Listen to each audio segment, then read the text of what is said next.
4, and those signs were already up. So people have certainly been setting things up here for WE, but we'll see what happens here as Cloud9 are on the blue side. They had a surprise for us on the red side in game number 1, but we'll see what changes here with Lulu Galio already being banned away. Yeah, well, they're trying to force a Janna ban with that Lulu ban right off the bat. And then they're also making sure that if they do first pick Janna, they don't give over Galio. So this is a fairly standard blue side draft phase, even if the draft from last game was a little bit different. We saw EDG crib notes from WE when they almost qualified for the knockout stage in the last day of groups last week.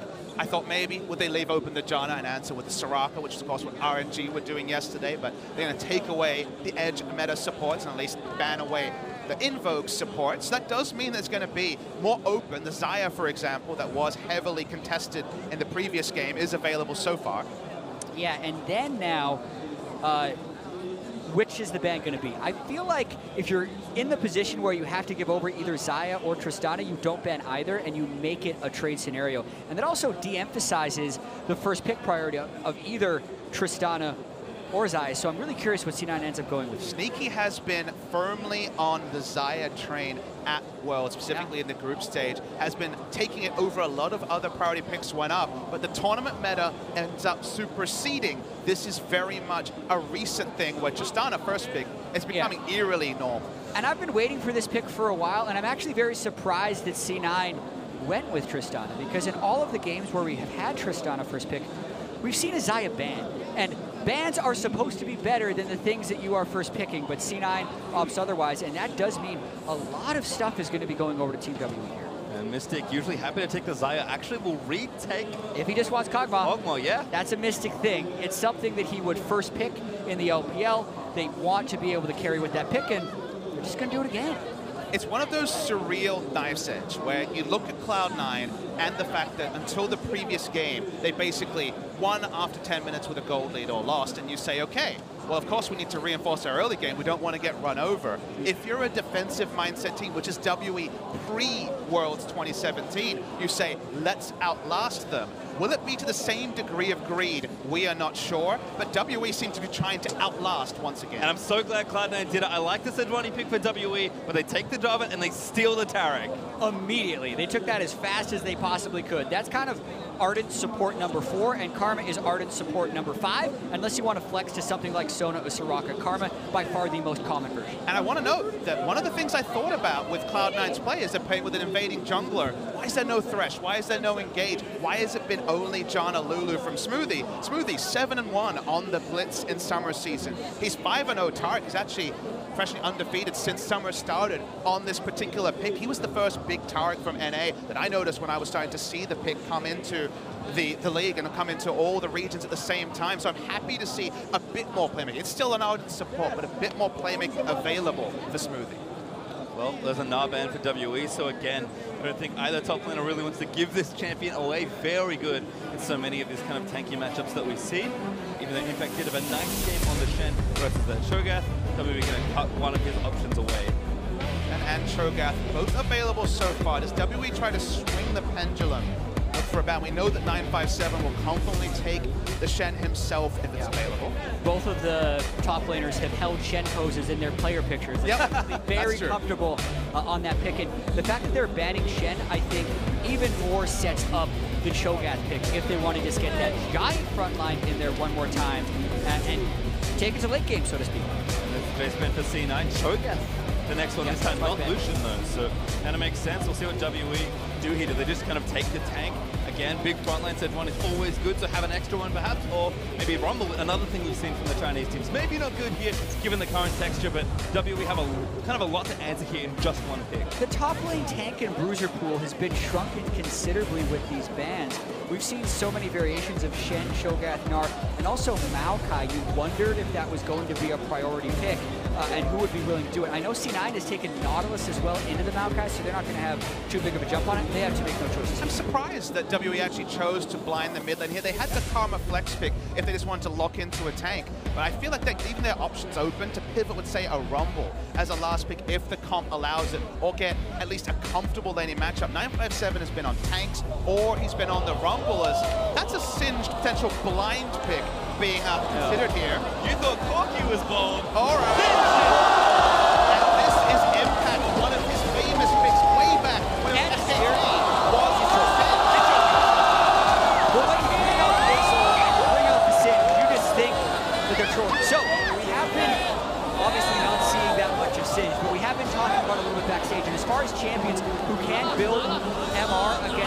a single damage profile, Singe will be one of those picks. And Orianna into Corki is a fine matchup for Jensen. The moment that I first met Impact, when he was already on C9, I talked about, where is the Singed? You are the famous SKT Singed player. He hasn't played it in so long, but this is such a throwback. Literally a 2013 throwback from Impact. And now, 957 doesn't want to play Maokai. It's not a good pick into Singe. Singe absolutely destroys that pick. How do you feel right now, Jatt? I feel like 957 should have played Kled. He should have played something that can change the damage profile, but he's so far off meta. They've been thinking about the front line that they need, and they go with the Maokai. Okay, but let's take a step back. If he picked the Kled, you would expect jungle attention, and 957 has had the lowest jungle proximity since group stages started of any top laner. This is WE saying, like it or lump it, we're not going to go near your lane. We are not going to help you out. We are focused on getting Kog'Maw specifically through the laning phase. And sorry, you're going to have to deal with Maokai as against a Singe. They blind picked it. We had a Fizz and a Singed blind pick at Worlds 2017. I mean, you said it. What was left? That's the thing, right? Like, more than just Singe. C9 wonderfully navigated this draft and was like, we think they're going to pick a tank based on what they like to play. Reaper's like, hit him with the Singed Impact. It's a blocker pick. This is going to be a really interesting game at this point because there is a heavily magic damage focused profile for Team WE, and Singe will get that adaptive helm and the Abyssal Mask very early on into this game. I think almost freaking out. He was rapidly telling his team what's going on. The ref had to tap him on the shoulder, say, go Xiye, we can hit Reaper's head. Reaper's already standing there just being like, come on, man. Let's get this game going. Cloud9 clearly have thought about this series a lot. 2 picks they have held the entire time. We talk about mid-Worlds or mid-series adaptation. Cloud9 said they had barely scrimmed the Caitlyn before pulling it out against AHQ for that clinching game. And they were pushed to the brink. They went 3-3 in group stage. So we're living with the possibility that they may have prepped not only the Aurelion Soul, but also the Singed in the last week, just so they could pull it out against Team WE. In a world where bot lane is king, it is C9 solo laners that are giving us the surprise every game so far. C9, they found a lead in game 1, but could not convert in a very close set. WE, this is the team that I think always toes the line. They know how they want to play. We'll see what happens this time, though. And for C9 fans, I think it means so much that game 1 was so hyper-competitive. It was so close to winning because a year ago, they walked in as NA's last home against Samsung Galaxy and were blown out of the water. It was about as one-sided a best of 5 as there could ever be. And yet here, they were close. They were so close to winning in game 1. And they're showing us new upon new to try and get a big impression here in game 2. Exactly. In game 1, with Sneaky doing nearly 1,800 damage per minute and setting a world's all-time record with that stat, it's in contrast to their series score. His series score in last year's quarterfinal was 1 kill and 16 deaths. Smoothie did not help him out either. Was 0 kills and 11 deaths. Combined, their bottom lane was 1 and 27. That was much different last game. They are playing at a much higher level. Also thinking about C9 in the grand scheme of things. 4th quarterfinal appearance at Worlds. The 3 times they have been there prior, they have been eliminated on those quarterfinals, only ever winning 2 total games across those 3 years. They're trying to make good on that, and they haven't gotten that win yet. This game will really tell us about the direction of C9. And Impact already hanging out. He didn't quite tag away from behind the turret, but he's going to meet it nice and early. Notice that he doesn't actually use poison gas at all so far. He does not want to start pushing the lane just yet. He wants to get a bit more information. Maokai hasn't shown, so he'll now start pushing. And I want to emphasize that Singed, when you play it, is actually a counter pick to the Maokai. One of the main ways that Maokai can sustain in the lane is through his Sap Magic passive, where he heals on auto attacks. That cooldown is reduced, but not by Singe, because he just runs and doesn't actually have to cast spells near him. And the counter pick is especially true in competitive play because, of course, the play you do is with the proxy, the ability to get lane control, get behind the lane and push him in, force Maokai under turret, and then the teleport plays that Maokai wants to make gets so much more tricky. I will say that was the old Maokai charged with enemy spellcast. The current Maokai charges with his own spellcast, but it is still incredibly difficult for him to ever get the damage profile to take down. And again, just the lane pattern is Maokai under turret, stuck there, nothing he can do, largely helpless. And again, if you follow previous games, Condi's not going anywhere near that top lane with his less than 3% jungle proximity. Yes, who is though? Contractz already on that side of the map, cleared out almost fully though by Condi. So we'll see what he does want to do here. And again, back to the bot lane. Mystic playing up an aggressive sneaky tag by a Q. And who's here but Condi? Yeah, and the Karma can shove in the Taric early on in the lane phase. So even though the Kog'Maw you wouldn't think is an advantage matchup against the Trist, it's the duo lane. And the fact that they got the support counter pick, so to speak, by picking Karma into Taric gives them the ability to pressure this bottom side. Well, it's very predictable that even their topside focus would return to the vertical jungling that only helped C9 the last. Consider a dive if they really wanted to. Big group wave, like you say. Jensen's actually just going in on Xiye. Xiye forced out very quickly. Just a single auto there. Wouldn't have been kill range, but good sign for C9 as mid lane's become the most isolated lane recently until Contractz makes his first visit to the mid lane side. Jensen has been lethal on Orianna this year, but the pick is okay. So Sejuani is here for a counter. Yeah, looking for a Contractz, trying to fill something up. Knocked up. Oh, left follow! Contractz wants it. He's one more slot. Interrupt. And Contractz, he goes for him first one. Jensen gonna try and escort his jungler to safety. Shield do land in, and he may get away here. Flag drags out. Amazingly close fight right there. Jensen was waiting on his shield cooldown to save Contractz, but specifically the flash follow on the flag and drag to secure that kill. Sejuani was rolling into the picture like something from Jaws to turn around the turret dive, but the flash over the Thunderlord's rock, just enough damage, the cooldown coming back, it all lined up, but it was just barely the right move. Thunderlord certainly helping out as Contractz with a very nice dive. We'll watch this one again. Remember, we have the minimap. We know Sejuani's on the way. Contractz shows himself now to Xiye. Sejuani wants to get there as fast as possible. They pull the trigger here. Nice flash from Contractz as well. Perfectly followed him around the corner, but then actually autos the wrong target after Condi hits him. Makes you put the first blood into question, but the cooldowns come back up and they make it alive. Well, Jensen actually building a nice lane lead as well. Xiye did teleport back to the lane, but NCS down and maybe counting.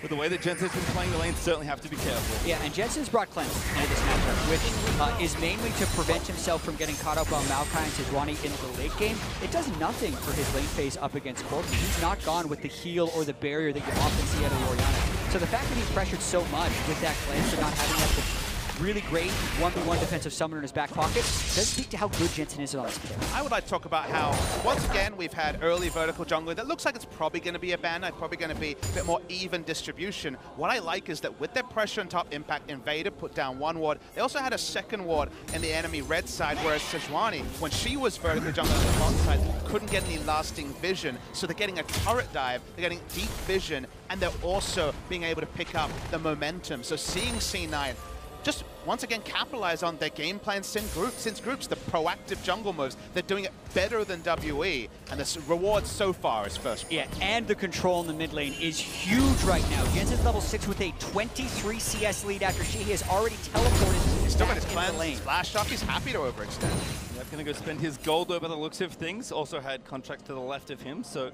should be okay. Fact, currently warding as Contractz gets the ward down onto the truck, and again impacts pressure now. Translates here to counter jungle successfully. Okay, he has yet to poke 957 down, but he has now entered full proxy mode with the Corki's teleport being down. I feel like unless Corki disappears on the map or has package, Impact probably won't die in any 2v2 and can live back here. This is another one of those situations where WE need to make a counter play on the map, because right now C9 are naturally winning and capitalizing on that lead top side. Condi predictably is jungling bot side, but the window to make the turret dive play that is always possible when one team is focusing so many resources top side is getting smaller, because Smoothie is at least on the way to level 6. But this is also extremely dangerous for C9. There is teleport up on 957. Singe is also not in range to interrupt it, and Sejuani could come around the back if he so chose. Well, the minion wave here is Ben.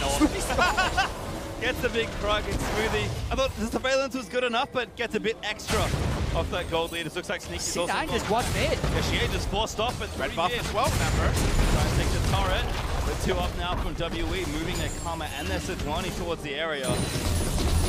But again, with how far forward Impact is pushed in that top side, it's actually a very short trip to get to the back of mid lane. And because of the natural pushing lanes here, specifically the Singe top, first foot forward is always Cloud9, that we do get the answering vision on the bot side, but no sort of tempo swing is available for WE, and C9 keep pushing forward. And I really wonder when Team W is going to make a play around the bottom side, because they've given up so much pressure top side, but there is a Cloud Drake and a first turret that would juicily be sitting down there that they have yet to attack. Yeah, Impacto maybe lining up a dive, at least going to feint it, but walks back towards the wave and takes the proxy. And Jatt, I kind of agree with you. C9, they're winning their top lane, they're winning their mid lane, and let's call it an even 2v2 in the bot lane. The CS there is even. Yes, Mystic is a strong player. He can get things going and make sure that he, you know, can win lanes when he needs to. But all things considered, as we'll ignore that for now, as Impact, he's getting in there. Feels like it's 2013 all over again. You always wonder with a Singed, which minion wave is too deep to try and dive into Journey Farm? It's so far behind the inner turret, not quite using the turrets yet. Yeah, and it's a lot of early pressure for C9 that they need to be able to build on. They now have level 6 on Taric, so this is where you expect them to start making plays. It looks like they're trying to break the mid turret as their first turret of the game. Oh, Jensen, no, again, aggressive, so threatening. Contractz. Take the rest of the camp. Like another champion there.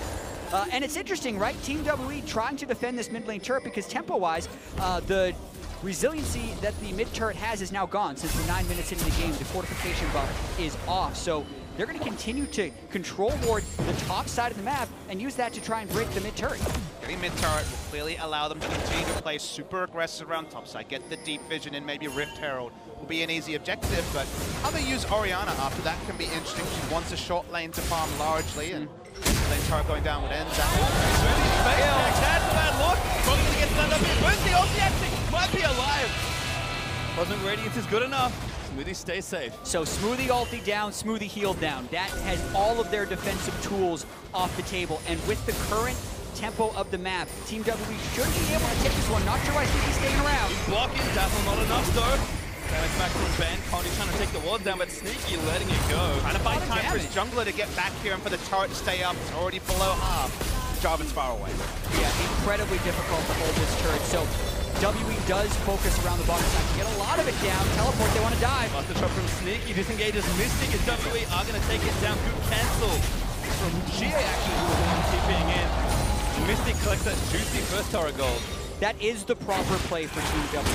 They also have the Kog'Maw, who will be hitting Rage Blade relatively soon in the mid-game, especially if he's able to go and get more free farm. So the fact that even though C9 is playing around that mid lane, around that top lane aggressively, that they didn't break those turrets means they have to break them soon if they want this to be working. The aggression isn't getting them as a global goal, but it has got Singed a Haunting Guise, which is a very interesting first purchase here. Expecting Cal answering from 957, but already very offensive in the middle. We're expecting Catalyst, we're expecting there to still be the Abyssal Mask. The order apparently is left up to the eyes of the beholder. Yeah, magic penetration is good on Singe because he does such a large amount of magic damage and gets a lot of base stats from his ultimate. So it is absolutely a defensible build, but we want the multiple Spectres cows to come through in the late game. I just feel like Impact's not planning on interacting with so much later, so we can still damage from it. Found each other, and already runs up. C9 though are going to finally make the play. Turret is low. WE can't really defend this safely. Sneaky has enough damage to take it down. C9, the eventual trade, one outer, first goal to Mystic, but they do take mid outer. They'll trade up. Mid lane turret is always take over a bot lane turret. Unfortunately, not to get the first turret gold, but really only thing that WE have to show for themselves. Papasmithy, where does Jensen go to get this farm now? He wants to relatively be in a short lane. The cleanse will help him be much safer against condi Sejuani in these fights, especially since he is so far in the Xiye, he can threaten him off with his damage as well. I mean, one small point we can say is he can play to the top side, play to all the control wards he has, play towards, and a Rift Herald, that objective has now spawned. The bot side of the map, that's a little bit murkier for the Orianna, who, as I mentioned, is really good. Well, they might go for it now. Colossus shield down. Dive down, a good split from Impact. Jensen just needs to find the ulti. Wakes it up. Great flash from 957. They still can think about going for the next one, but the longer they show through people out here, the more they're going to lose that inner turret down bottom. He's also getting ganked, Mystic Ben, and now Condi's getting the fall. Contractz does take out 957. Burns his flash to get out from under the turret. C9 should take this down, but WE going to get their spray. They take this here too first. They put everything into taking down the Maokai and a turret. could lose more than just one. We can't see the turret HP in mid.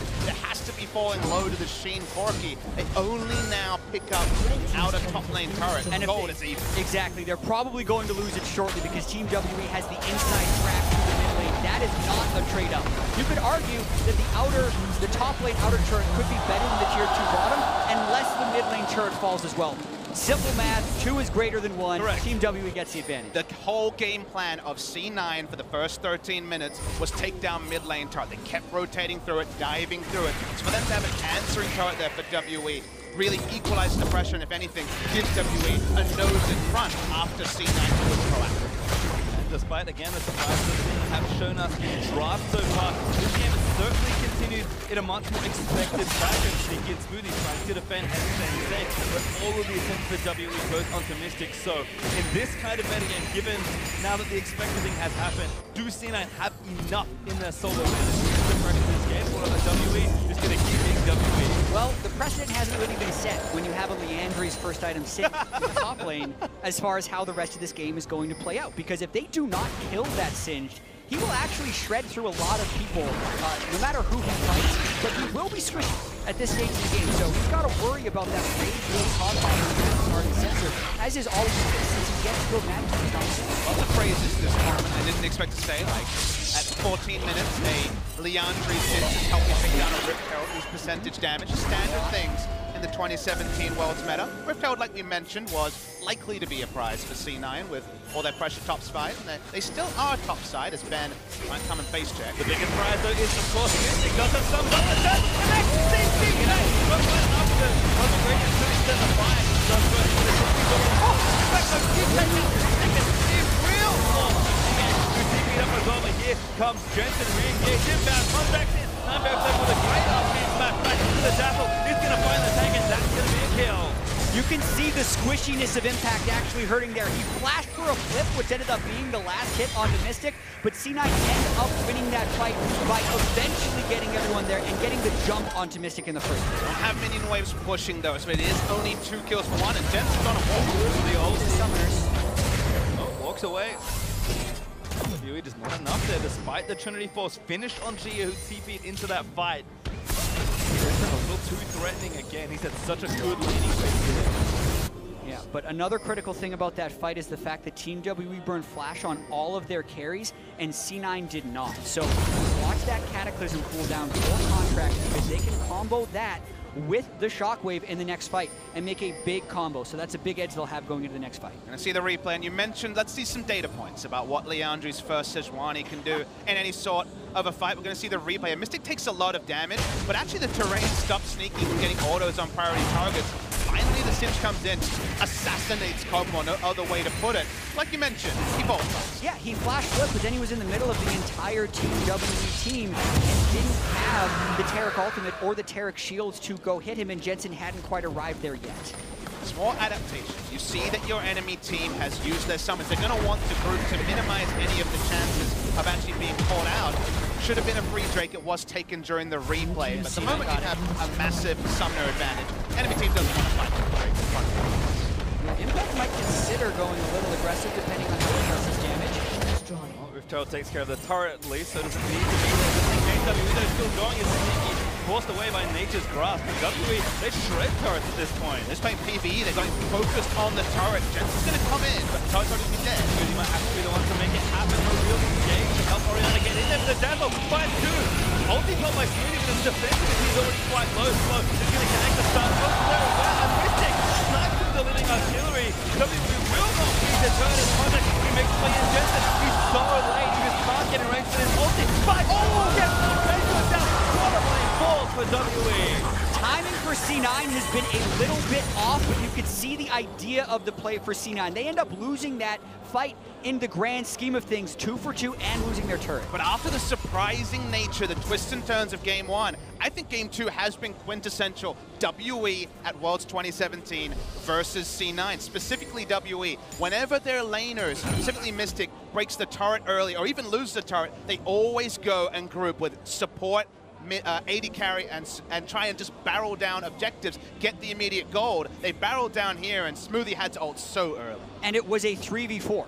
when they stepped up to that turret with the Jensen flank. Jensen would need to go with Contractz early on for that to matter, because what they probably said in comms, no flashes on the support and AD carry, get him in Cataclysm. They did it, it worked in the end, but it was way too disorganized in the initiation. And I just feel that opting into these trades where you're getting immediate gold onto Mystic, he's got a kill, he's been involved in the 5 turrets, of course, means that he's hitting his power spikes a lot earlier, predictably, of course, than game 1. And this is WE playing their game plan, whereas C9 splitting the map and not getting the same sort of objective lead that perhaps the dirty farming Singe in the early game may have suggested they could have won. And despite the attractive scoreline for Sneaky, he's still almost 1,000 gold behind Mystic thanks to a very large CS deficit. So again, such a great struggle of power here between the two teams. Soul ends up for C9, but Mystic up for WE, and you almost always put money on WE when that happens. And this is how the gold graph always looks. Doesn't matter if 3 people are down, if Mystic is ahead. Concentrated power on a soon-to-be a Relic Shield 2-item Kog'Maw. It's just fine for WE. They want to fight. Good job. Hit out actually a little bit by Condi. Sneaky lost the shot early. He's dead, trapped in a Mystic. Oh, look, he got the last kill. Condi played that perfectly, interrupted the jump mid-air with the stun, and also moved in an area where the knockback wouldn't answer him. Just a pure outplay from Condi. Great stuff from him. They're going to take the jungle as well, and Sneaky being off the map means that all map pressure goes to WE. And you are seeing teams getting better at catching Tristana in rocket jumps, the more we're seeing. MLXG yesterday. MLXG yesterday, Condi just now, and Mystic getting extremely ahead. That 60 CS advantage as well as the last hit on this kill. Let's watch this one more time. Gets the stun up. Look when he used it. Sit catches him in the air, and watch this Tristana wants to hold him away. Condi had already postured in front, so would of course keep the gap closed there. Perfect stuff.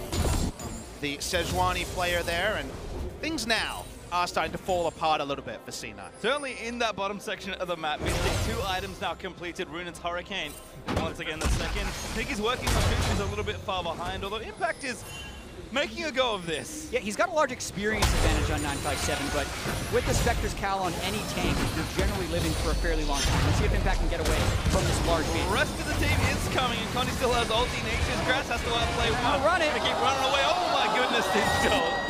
And that's with Baron spawning. Everyone showed Xiye can scout this and they can teleport in, but how much does C9 want to commit, knowing that WE showed everyone down bottom? They ain't gonna go. They have to burn it. Well, they are 957 recalls first. No, then they burn the TP. WE decide not to contest. You don't see Singe for a while, and what do you remember? Never chase that Singe, but the timer, Jatt, the timer meant that the maximum punishment was available to C9.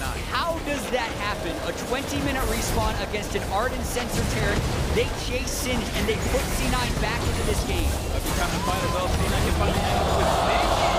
Something that's going to happen. Jensen with a good ultimate clip. Xiye doesn't quite steal the kill though. But C9 again, despite still being behind in gold, despite Sneaky still needing farm, there'll be an Inferno to take in a minute, and with Baron, they need to do damage and equalize the turret difference. Yeah, and I'm looking at Impact with just Mercury Treads and Rylai 7. He's got a lot of damage, but please, now you need to start building some more magic resist to deal with Mystic and Xiye, because he can be such a force in these team fights with just an adaptive helm if he builds that as his almost lone tank item. Since C9 needs that teamfight power, so much of their farm is concentrated onto Impact. He's got an 800 gold piece on 957. He also has a Baron buff, which, with given how fast Singe can push and the fact that he has this burn build complete with Rylai's and Leandri's, they're going to have to make very quick plays with the Maokai, otherwise they will have insane punishment in the side lane with how fast he pushes. It's a much more damaging Singe than you're used to when there's no mana item. And I can't wait for this late game, because anything could happen depending on how Impact decides to play this game. C9 has good scaling with the Orianna and the Trish, but Team WE has spectacular scaling with the Kog'Maw and the Corki. Groundly onto Mystic, Poke again coming through, and C9 trying to take the turret down. Jensen with the ball, who's to the front side, Jensen on Contractz, so is actually going to re-engage. Switch it! Oh no! Mystic almost takes down the Giants, the safety here. Also low, Mystic blocking up there as Impact just barely flips to the rest of the onside of Jensen. Able to take down the tank one as Sneaky jumps in trying to finish the fight. Cosmic Radiance landed on everyone, even Contractz barely on the AoE of that spell. That means they can just turn forward, brute force. They took off Baron, remember? Mystic also burned both summoner spells once again. C9 playing this really confidently, knowing the recalls are there for Team WE's carries. One turret down, gonna make it 2. Inhibitor also very vulnerable. Condi trying to do something on the backline, but he rejoins the team. Mystic though back in action. Pretty greedy by C9. Goes down. Pistol's good enough there for Xiye. Now it's full retreat. Jensen, ulti for a while. Sneaky, forced to flash away. Turns back in. First the top takes down Xiye. Oh no!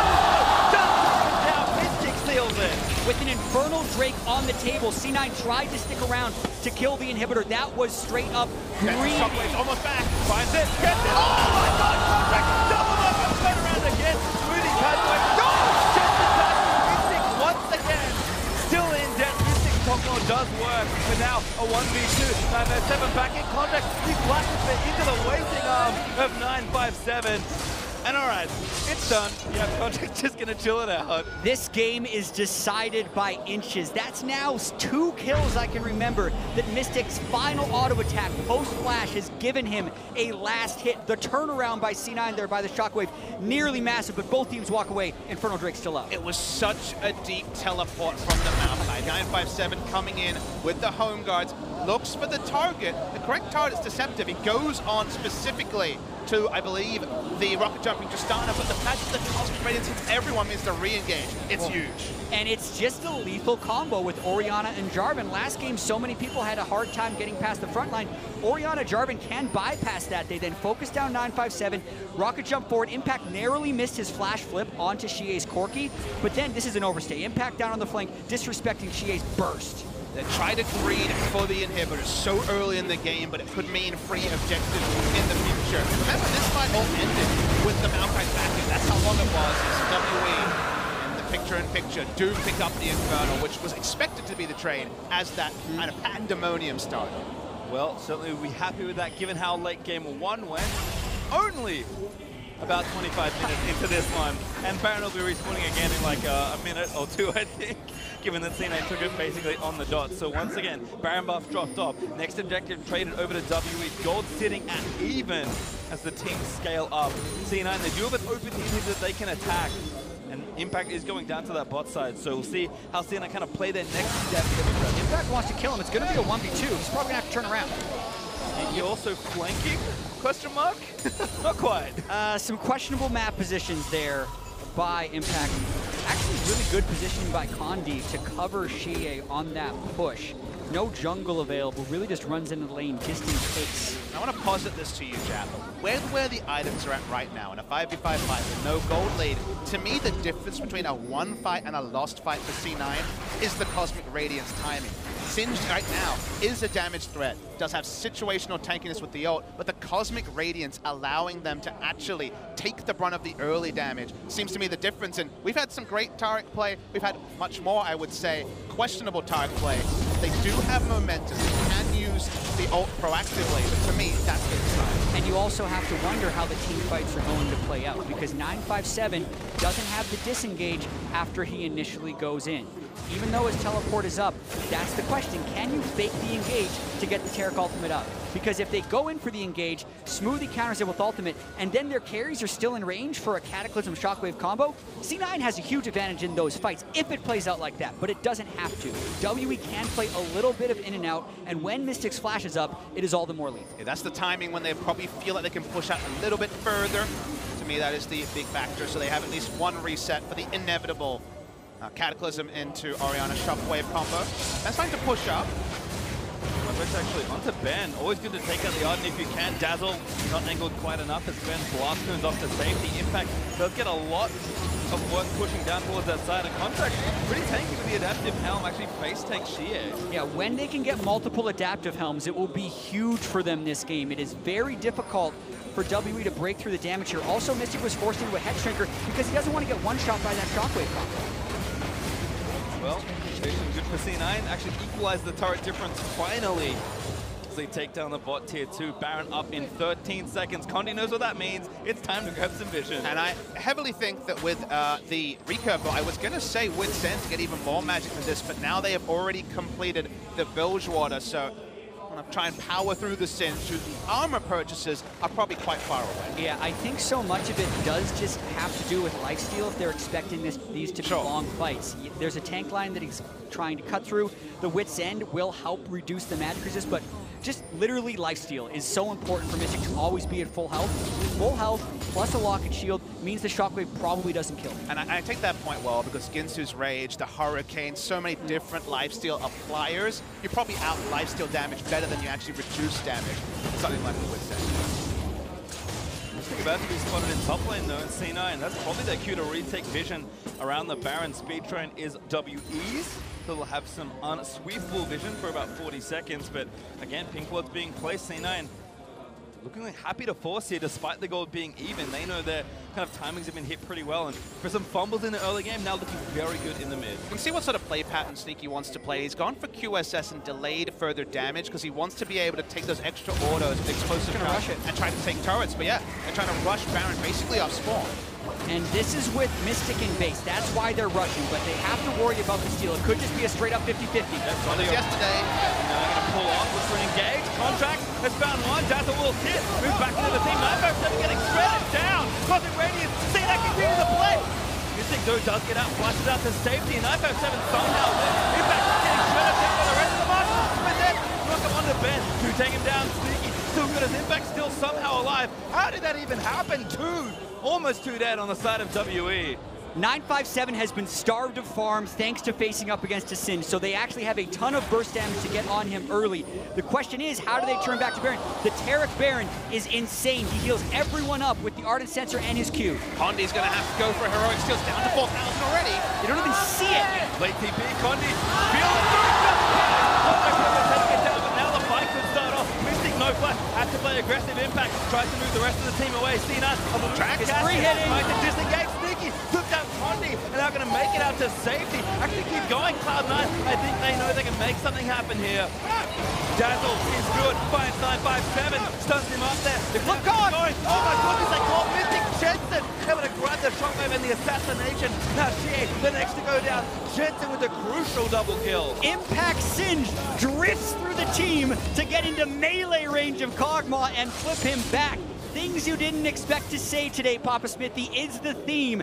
Huge play by C9 as they take Baron. What I'm not surprised about, though, Jatt, is the accuracy from Jensen on the shockwave. They have basically been targeted abilities. There was no information for Condi at this point. He comes in at perfect time, could not steal it. They have to kind of force the price into a fight here on WE. The guesswork by Condi was insane that it was even that close, but he doesn't get it, and then it's the fight that is Sneaky on the side. Doesn't quite get focused, and WE is unable to actually select the right target, knowing they never got the last hit. And then the empowerment of the Taric as well as the Orianna emboldened Sneaky to run forward. And just little things from Singe, like the brief grounded effect stopped the Corki from using the Valkyrie as early as he would have liked. Still taking off on the back end. This Singed pick is surprising WE in multiple ways. Even to start that whole passage, 957 with Flash Up thought he could walk up, threatened and engaged by space. He was flung into the team, and even the Flash couldn't get him out healthy. And look, WE were not lacking for damage from their carries in that fight, but somehow in execution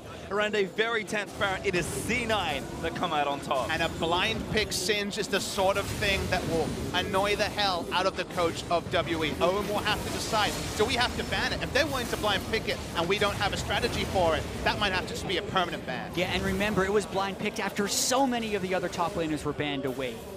Shogath was banned, Shen was banned, Gnar was banned. It felt like Maokai was the only pick left, and that's exactly what C9 got. They're going in! Yeah, Mystic, no flash. They're just going to try and get a shot. Then Jensen assassinates Mystic just with the ultimate, and they break the bottom in-him turret. C9 not done as Impact, looking for a flip. Maybe a little too far forward, but still, defense is there. He's actually so tanky with the help of his team, and 957 is not so lucky. Sneaky finds the next kill. C9 might look to push this for the win. Tank line down, Mystic down. They're pushing. Don't need Corki for wave clear. Baron buff still good. Xiye needs to play the defense of a lifetime to try and let this one happen. Condi trying to dive back in, but C9 peel away. He gets so sneaky. Almost takes him down. Flash for crit. Does seal Xiye's death. And the next is open as Cloud9 tied up.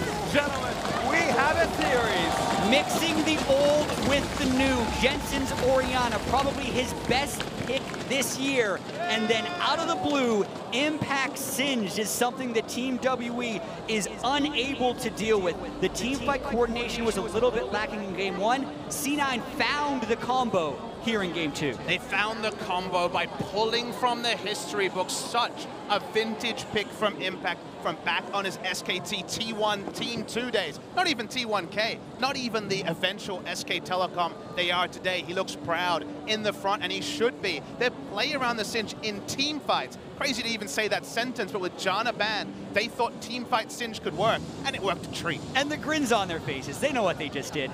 They just pulled out Singe after being down in a series against Team WE, and it worked wonderfully. I mean, Impact played a champion he hasn't played in years. Jensen played a champion he has never played, and they almost took game 1.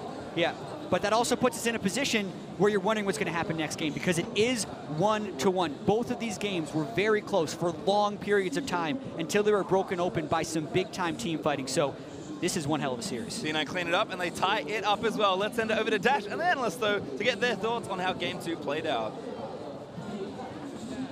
Heating up as we move to 1-1, as was mentioned, both games being incredibly close. But C9 does it with a Singed pick, and what I'm seeing here is innovation up against comfort out of WE.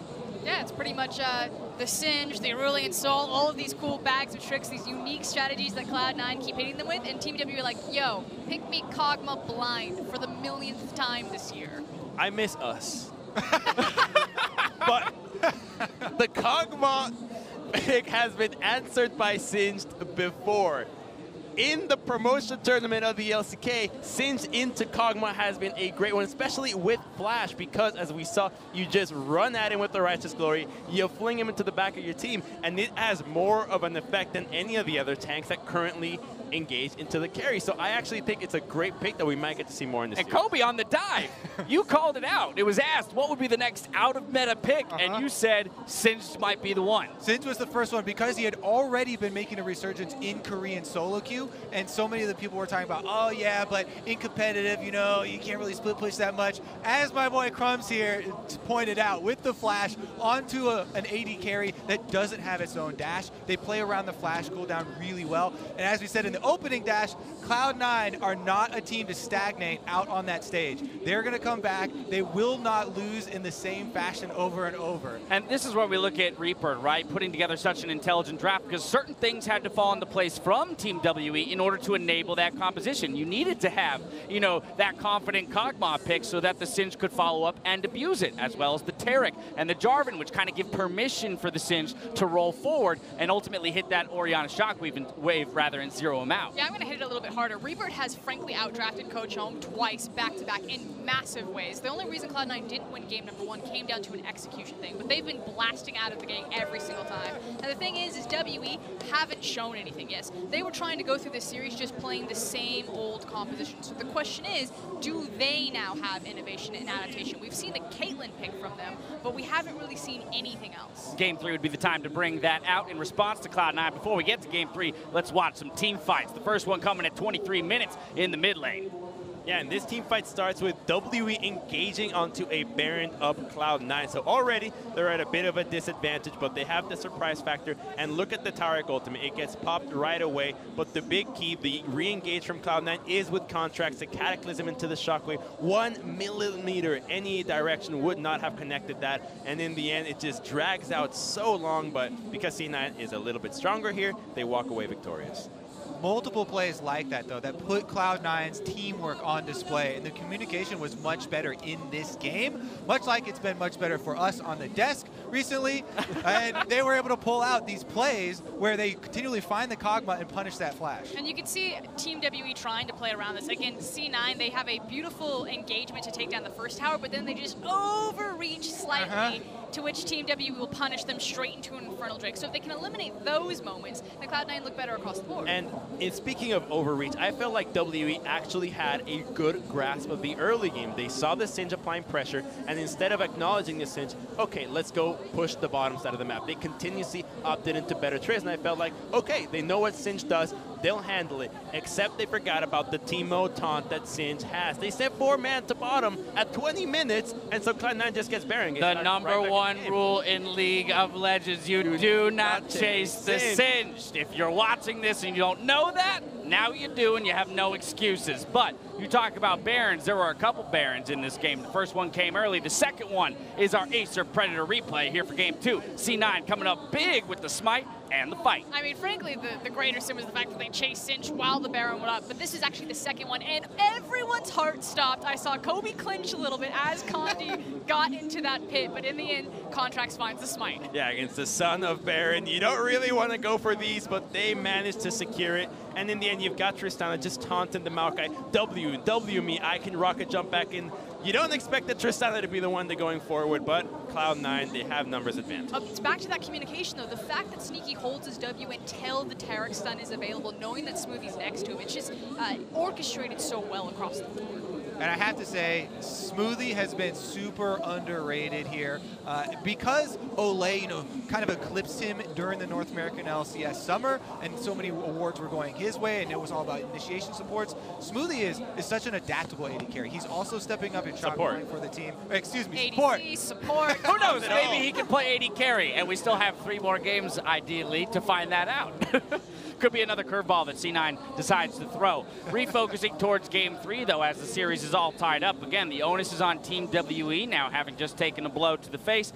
They're moving back to blue side, what they won with the first time around. But again, from blue side, you claim that Reaper outdrafted them. So what's the answer? How can they preempt that kind of outdrafting once again? If history tells us anything, it's going to be a priority over Janna. I hope that is not the case. I hope that they recognize how much Tristana has been a part of a lot of teams' victories, not just in this series, but also yesterday, and they start to change it up. If we see a Janna first pick go through, I'm pretty much done with this team. Any other thoughts from you guys? I want to keep on getting some unique picks here. All right, so what's the next one? Westrice is helping coach for Cloud9, so Akali maybe. Woo! They've also been practicing that in solo queue. All right, well, there you have it. Up next, we have game 3 of Cloud9 versus Team WE after the break. And before we go, while leading in damage can be oh so